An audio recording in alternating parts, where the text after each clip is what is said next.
Председателот Џо Бајден остро ја критикуваше одлуката на Врховниот суд дека поранешните председатели не може да бидат кривично гонети за какви било дејствија што спаѓаат во нивните службени работни должности. Одлука поврзана со наводна вмешаност на поранешниот председател Доналд Трамп во нападот на Американскиот конгрес на 6 јануари 2021 година. Американскиот народ мора да одлучи дали нападот на Доналд Трамп врз нашата демократија на 6 јануари го прави неподобен за јавна функција, за невисоката функција.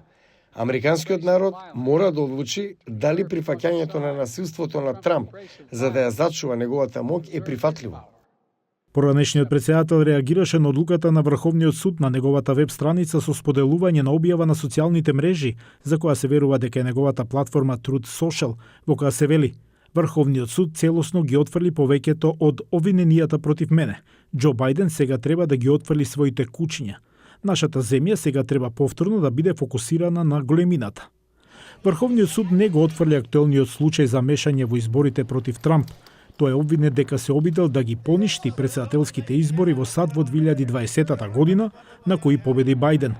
Професорот по право во Чикаго, Кент Херолд Крент, вели дека действијата на Трамп, кои доведоа до 6 јануари, опфаќаат и официјални и неофицијални дела, за кои Трамп може да биде кривично гонет. До тој степен што тој се однесуваше како приватен кандидат, тогаш неговите дела ќе се слеат со неофицијалните.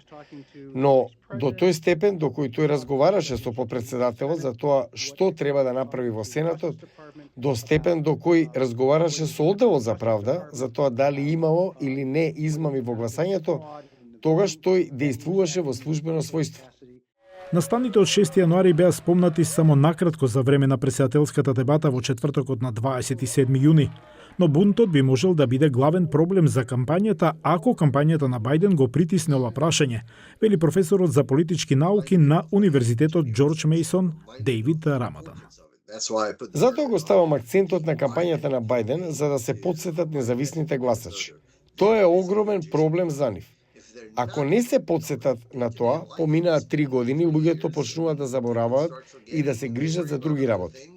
Со американското гласачко тело, кое е толку поларизирано, независните гласачи се тие кои би можеле да пресудат на денот на изборите.